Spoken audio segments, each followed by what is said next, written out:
ओम नमः सिद्धेभ्य नमो जीर्णाणम। सभी को सादर शुद्धात्म वंदन। आज माघ सुदी नवमी का यह शुभ मंगल पावन दिवस है और प्रतिदिन प्रसारित होने वाले सोनगढ़ संदेश में से आज जो संदेश हमें प्राप्त हुआ है वह चरणानियों के ग्रंथ श्री पद्मनंदी पंचविंशति ग्रंथ के आधार से लिया गया है, जो आचार्य पद्मनंदी देव ने के द्वारा विरचित किया गया है। तो चलिए देखते हैं आज का संदेश। इसमें लिखा है, प्रभुवर की स्तुति का जो जिनवर स्तवन है उसके 11वें नंबर के श्लोक के आधार से लिखा है। यहाँ पर भक्त जिनेंद्र भगवान की स्तुति करते हुए कहता है कि हे जिनवर, आपके दर्शन के कारण समस्त दिनों के आज का दिन उत्तम है तथा सफल है। ऐसा जानकर मैंने पट्टबंधन किया है, मानो आज मेरा राज तिलक हो गया है, क्योंकि आज मुझे चिर संचित पाप का नाश करने वाला आपका दर्शन प्राप्त हुआ है। इस प्रकार भक्त ने भावना भाई ये जिनेंद्र प्रतिमा को देखते हुए, अब जिनेंद्र प्रतिमा, पहले तो हम यहाँ पर समझते हैं कि दर्शन यानी क्या। दर्शन यानी देखना। तो कैसे देखना? भगवान का दर्शन करना। दूसरा पॉइंट क्या आएगा कि किसका दर्शन करना? तो भगवान का देखना। हम सुबह से उठ के क्या करते हैं? भगवान का दर्शन करते हैं कि अपना दर्शन करते हैं। तो मिरर में सबसे पहले जाकर यदि हम देखते हैं तो हमारा दर्शन हो रहा है, यानी इस शरीर का पुद्गल का द्रव्य का। और यदि आँख खुलते से ही 9 बार नमोकार मंत्र बोल के पंच परमेष्ठी का स्मरण किया तो वो हुआ जिनेंद्र का दर्शन। अब बोले कि वहाँ पे प्रतिमा तो है ही नहीं, तो हमने दर्शन कैसे किया? तो प्रतिमा के सामने जाकर दर्शन हो, उसको दर्शन नहीं कहा। दर्शन यानी जो जिनेंद्र भगवान है उनके प्रतिबिंब का स्मरण करते हुए उनके गुणों का गुणानुवाद करना, वो हुआ दर्शन।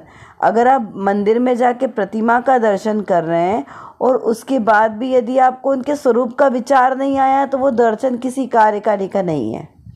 क्या कहा यहाँ पर कि दर्शन करते समय वो जो प्रतिमा है उनका जो स्वरूप है उसका विचार आना चाहिए, तो हमारा दर्शन करना सार्थक होगा।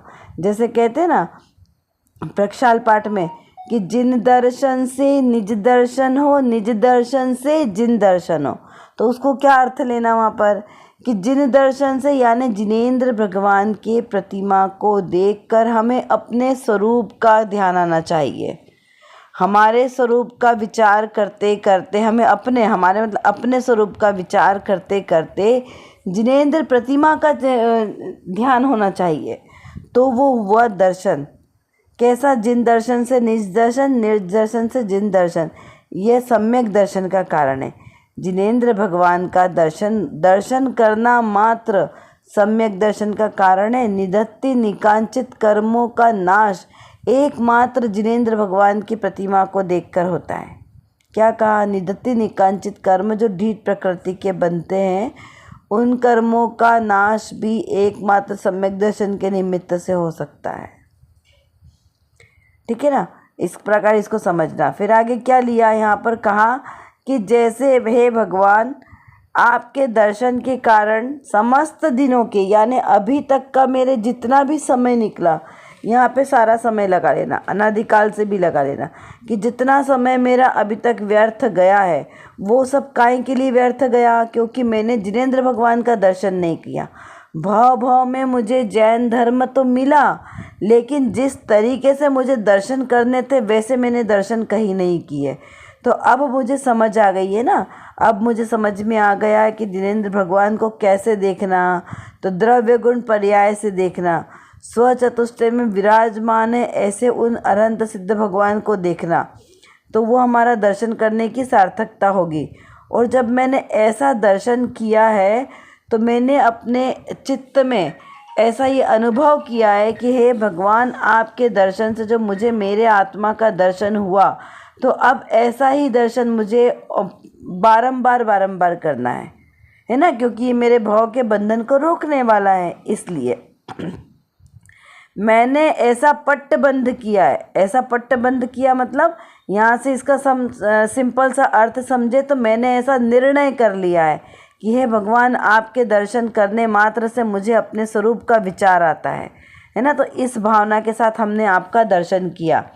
फिर मानो आज मेरा रास तिलक हो गया। देखिए यहाँ पर ये उच्चता से उपमा लिए कि जैसे यदि कोई भिखारी हो और उसे कोई कह दे कि अरे तुम तो राजपुत्र हो, आज तुम्हारा रास तिलक होने वाला है, तो सोचो उसको कैसी प्रसन्नता होगी। शब्दों में बयान नहीं कर पाएगा वो व्यक्ति। तो ऐसे ही आज भगवान आपके दर्शन करने मात्र से तो मुझे ऐसी अनुभूति हो रही है जैसे मेरा रास तिलक हो गया हो, मुझे 3 लोक की संपदा प्राप्त हो गई हो। इतना अंतर में हर्ष और आनंद मेरे अंदर में उमड़ रहा है, क्योंकि आज मुझे चिर संचित पापों का नाश करने का अवसर प्राप्त हुआ है। कैसे, कौन से कर्म? चिर संचित पूर्व कर्म में जो भी हमने कर्म भोगे हुए थे, जो बांधे होंगे शुभ या अशुभ, तो उन सबको आज मुझे निर्जरित करने का अवसर प्रदान हुआ है। हे भगवान, आपके दर्शन करने मात्र से मुझे चिर संचित पाप का नाश करने वाला आपका दर्शन प्राप्त हुआ है। यानी भगवान के, जिनेंद्र भगवान के दर्शन करने से पूर्व में बंधे हुए कर्मों की निर्जरा हो जाती है और नवीन कर्म का बंध रुक जाता है। क्यों? क्योंकि मंद कषाय होती है और मंद कषाय के कारण कर्मों का बंध नहीं होता। इस प्रकार एकमात्र दर्शन करने मात्र का इतना फल है। तो विचार कीजिए कि यदि हमने जिनेंद्र भगवान का दर्शन द्रव्य गुण पर्याय के द्वारा किया तो वो हमारा आत्मिक दर्शन हुआ, तो उसका क्या फल होगा? तो कैसे करना दर्शन? तो दर्शन इस प्रकार करना कि जब जिनेंद्र भगवान की प्रतिमा को देखें तो उसमें ये विचार करें कि जिनेंद्र भगवान और मैं कैसा हूँ, दोनों एक ही हैं। कैसे? द्रव्य से एक ही हैं। जिनेंद्र भगवान भी द्रव्य है, उनमें वो चेतन द्रव्य हैं और चेतना उनमें पर्याय उनकी प्रकट हुई है। प्रति समय नई नई नई नई चेतनता की पर्याय प्रकट हुई है। और मेरे अंदर भी तो मैं जीव द्रव्य हूँ, चेतन मेरा गुण है और चेतना मेरी पर्याय है। इस प्रकार द्रव्य, गुण और पर्याय तीनों तरीके से जिनेंद्र प्रतिमा में और मुझ में कोई फर्क नहीं है। देखिए, जिनेंद्र प्रतिमा को यदि हम ऐसा देखेंगे कि ये धातु की है, ये इटालियन मार्बल की बनी है, ये अष्ट धातु की है, सोने की है, चांदी की है, मूंगा की है, इस प्रकार देखना तो पर्याय दृष्टि हुई। तो वो हमारा इस दृष्टि से देखना कार्यकारी नहीं हुआ। जिनेंद्र भगवान में साक्षात जीवंत भगवान का दर्शन करना और उसमें अपने स्वरूप का विचार करना कि मैं भी ऐसा जीवंत परमात्मा हूँ, सर्व राग द्वेष मोह से विरहित हूँ। तो इस प्रकार दर्शन करना वो सच्चा दर्शन हुआ, वो हमारे लिए कार्यकारी है। इस प्रकार इसका अर्थ निकलता है। चलिए अब देखते हैं आज की रत्न कणिका में कौन सी विशेष बात आई है। यहाँ पर लिखा है कि पर के निमित्त से तथा अपनी योग्यता के कारण जीव पर्याय में भूल करे तो जो राग द्वेष रूप धुआं उठता है वह अशुद्ध उपादान से हुई जीव की विकारी रूप विपरीत दशा है। आदि पर जो इस प्रकार से ना उस क्षणिक विकारी दशा का चैतन्य स्वभाव में प्रवेश ही नहीं है। क्या कहा? किसका प्रवेश नहीं है? उस विकारी पर्याय का चैतन्य के स्वभाव में प्रवेश नहीं है। यदि कर्म आदि पर निमित्त के बिना ही विकार हो तो वह स्वभाव हो जाए, और स्वभाव तो कभी टलता नहीं है, परंतु यह भूल तो क्षणिक अवस्था जितनी है और वह त्रैकालिक परिपूर्ण स्वभाव के भान द्वारा टल जाती है। जो टल जावे वह स्वभाव के घर का कैसे कहा जाएगा? जो त्रिकाल साथ रहे वही अपना माना जाता है। इस प्रकार से इस संदेश में अपने त्रैकालिक स्वभाव की महिमा को बताते हुए जो पर्याय की नश्वरता है ना, क्षणिकता, उससे अवगत कराया है। क्या बताया है कि पर्याय व क्षणिक नाशवान है, क्योंकि एक समय की पर्याय है ना, पर्याय का समय कितना है? एक समय बाद वो पर्याय अपने आप ही नष्ट हो जाती है, अपने आप ही नई पर्याय उत्पन्न होगी और पूर्व वाली पर्याय नष्ट हो जाएगी। ऐसे प्रति समय वो बदलती रहती है। तो फिर उसका क्या भरोसा? उसका विश्वास नहीं किया जा सकता। विश्वास तो किस पर करेंगे? जो त्रैकालिक हो। देखिए, मित्र, कौन सा मित्र अच्छा है? जो हमेशा हमारा साथ दे, चाहे बुरा वक्त हो चाहे अच्छा वक्त हो, सुख हो चाहे दुख हो, हमेशा जो हमारे साथ रहे वही हमारा मित्र हुआ ना। जो हमारा साथ नहीं दे उसे मित्र कहते हैं क्या? नहीं। तो उसी प्रकार जो मेरा आत्मा का द्रव्य स्वभाव है ना, वो सदाकाल मेरे साथ रहता है। वह कभी भी किसी भी भाव में हमसे अलग नहीं होता, तो वो हमारा स्वभाव है। लेकिन जो पर्याय नाशवान है, बार बार बदलती रहती है, वो हमारा स्वभाव नहीं है, वो हमारा विभाव भाव है। इस प्रकार यहाँ पर इसको समझाया है, क्योंकि वो कैसा है? पर के निमित्त से होने वाले हैं। तो पर के निमित्त से जो उत्पन्न होती है वो कैसी होती है? विनाशिक होती है। और जो अपने ही आत्मद्रव्य से प्रकट हुई है, आत्मा का ही जो गुण है, वो हमेशा सर्वथा एक जैसा रहने वाला है। इस प्रकार से यहाँ इसको समझाया है। फिर उस क्षणिक विकारी दशा का चैतन्य में प्रवेश नहीं है। क्या कहा? कि वो जो प्रति समय बदलने वाली जो पर्याय है ना, उसका चैतन्य में मतलब जीव द्रव्य में प्रवेश ही नहीं है। आत्मा में पर्याय का प्रवेश ही नहीं है, चाहे वो ज्ञान रूप पर्याय हो चाहे अज्ञान रूप पर्याय हो, दोनों का आत्मा के अंदर प्रवेश नहीं है। पर्याय ऊपर ऊपर आती है, द्रव्य अंदर होता है। अब इसको हम कैसे समझे कि अगर पर्याय का जीव में प्रवेश नहीं है तो क्या पर्याय अलग वस्तु है और जीव अलग वस्तु है, ऐसा समझे? तो नहीं, ऐसा नहीं है। द्रव्य से ही पर्याय की उत्पत्ति होगी, क्योंकि अलग से कोई थोड़ी पर्याय आएगी। द्रव्य नहीं होगा तो पर्याय किसकी आएगी? तो पर्याय होगी तो द्रव्य की ही, लेकिन उससे भिन्न है, सर्वथा भिन्न है, उसकी नहीं। तो इसको कैसे समझे? बहुत सिंपल सा उदाहरण है जिससे जल्दी से ग्राह्य हो जाती है बात। समुद्र देखा, समुद्र सबने देखा है। तो समुद्र में लहरें आती है।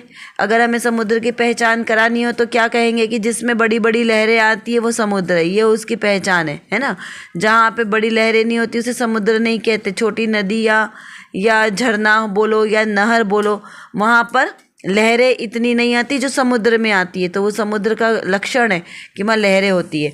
लेकिन क्या वो लहरें समुद्र की है? तो बोले नहीं, समुद्र की तो है, मना नहीं है, लेकिन वो फिर भी उसकी नहीं है। कैसे? क्योंकि वो समुद्र के ऊपर ऊपर तैरती है और प्रति समय विलीन हो जाती है। एक नई लहर उत्पन्न होती है और थोड़ी देर में आके नष्ट हो जाती है, फिर नई लहर आती है, फिर नष्ट हो जाती है। तो वही की वही लहर बार बार नहीं आती है, वो जो लहर उठी है वो नष्ट हो जाती है, फिर नई लहर आती है। तो इस प्रकार प्रति समय वो जो नई नई लहरें आ रही है वो विनाशिक है ना। तो वो समुद्र उसको कैसे कहेंगे? क्योंकि वो तो विनाश को प्राप्त हो गई। तो समुद्र उसको कहेंगे जो नीचे तल में शांत समुद्र बह रहा है, जो सदाकाल एक जैसा बह रहा है, वो द्रव्य स्वभाव है, क्योंकि वो हमेशा एक जैसा रहता है, उसमें कोई परिणमन नहीं होता है। परिणमन ऊपर ऊपर हो रहा है ना। तो वो समुद्र की ही है, हो तो समुद्र में रही है, लेकिन फिर भी वो विनाश को प्राप्त होने की अपेक्षा से समुद्र की नहीं कही जाती। इस प्रकार इसको समझना कि वैसे ही मेरा जो द्रव्य स्वभाव है वो तो सदाकाल एक जैसा रहने वाला है। जो विकारी पर्याय आ रही है राग द्वेष मोह की, ये मेरे आत्मा का स्वभाव नहीं है। जो कर्मादिक का उदय आया, 8 कर्म से जो हमारा कहते हैं ना, आत्मा 8 कर्मों से बंधा है, तो ये जो बंधन बताया ये आत्मा का नहीं है, ये तो कर्म के संयोग से, कर्म की अपेक्षा से बंधन है। इसको आत्मा के आश्रय से, आत्म स्वभाव के आश्रय से इसको निर्जरित किया जा सकता है, इसलिए ये आत्मा का स्वभाव नहीं कहा है। इस प्रकार समझना। अब कुछ प्रश्नों के माध्यम से हम इसका थोड़ा सा रिवीजन करते हैं। जैसे जिनेंद्र भगवान के दर्शन की क्या महिमा है? क्यों कहा है कि एक जैन को प्रतिदिन देव दर्शन करना चाहिए? जिन दर्शन से निज दर्शन कैसे किया जा सकता है? देखिए, जब हमने जिन दर्शन से निज दर्शन ये समझ ली ना प्रतिक्रिया, तो मतलब हमें अपना आत्मानुभव हो गया, आत्मा का साक्षात्कार हो गया, क्योंकि यही तो हमने करने योग्य कार्य है जो अभी तक हमने नहीं किया।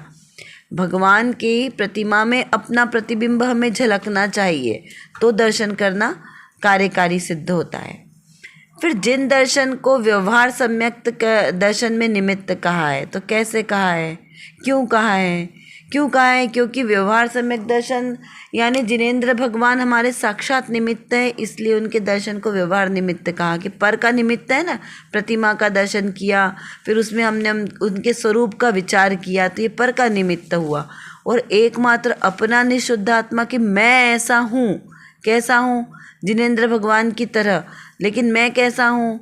तो मैं सहज हूँ, ज्ञानानंद स्वभावी हूँ, अखंड हूँ, चैतन्य हूँ, ध्रुव तत्व हूँ, कभी विनाश को प्राप्त नहीं होने वाला हूँ। ऐसे सिर्फ एकमात्र अपनी आत्मा के स्वरूप का विचार करना, एकमात्र आत्मा का स्वरूप, उसको कहा निश्चय सम्यक दर्शन।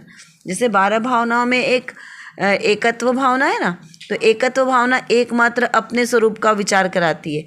अहम एको खलु शुद्धो, मैं एक हूँ, शुद्ध हूँ, एकमात्र आत्मा का, तो वो हुआ निश्चय से। और अन्यत्व में 2 अन्य का ज्ञान कराते हैं, तो वो 2 पर वस्तुओं का उसमें मिश्रण होता है। फिर विचार करें कि स्वभाव यानी क्या समझना। स्वभाव किसका? जैसे जल का स्वभाव शीतलता है, अग्नि का उष्णता है, उसी प्रकार मेरा स्वभाव कैसा है? ज्ञान दर्शन, मात्र जानना मेरा स्वभाव है, और कोई मेरा स्वभाव नहीं है। क्रोध करना, मान करना, झूठ बोलना, चोरी करना, ऑफिस जाना, घर में कार्य करना, ये सब मेरा स्वभाव नहीं है। ये कैसे सब विकारी भाव है।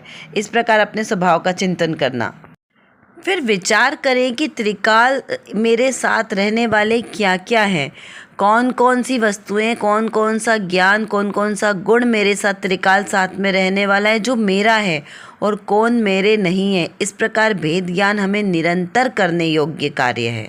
आशा करती हूँ आपको यह सब अच्छी तरीके से समझ में आ गया होगा। यदि कुछ नहीं समझ में आया हो तो आप ज़रूर हमसे कमेंट बॉक्स में लिखकर पूछ सकते हैं। और जो विषय आज हमारे सामने हुआ, इसको बारंबार चिंतन करते रहें, जिससे हमारी दृढ़ता मजबूत हो। और इसी प्रकार सम्यक श्रद्धा के साथ जो भी हम क्रिया करेंगे वही हमारे लिए कार्यकारी होगी। अतः सम्यक दर्शन, सम्यक ज्ञान और सम्यक चारित्र के साथ हम भी अपने ऐसे रत्नत्रय को प्रकट करें, सच्चा श्रद्धान करें। इसी पवित्र शुभ भावनाओं के साथ आप सभी को सादर जय जिनेंद्र।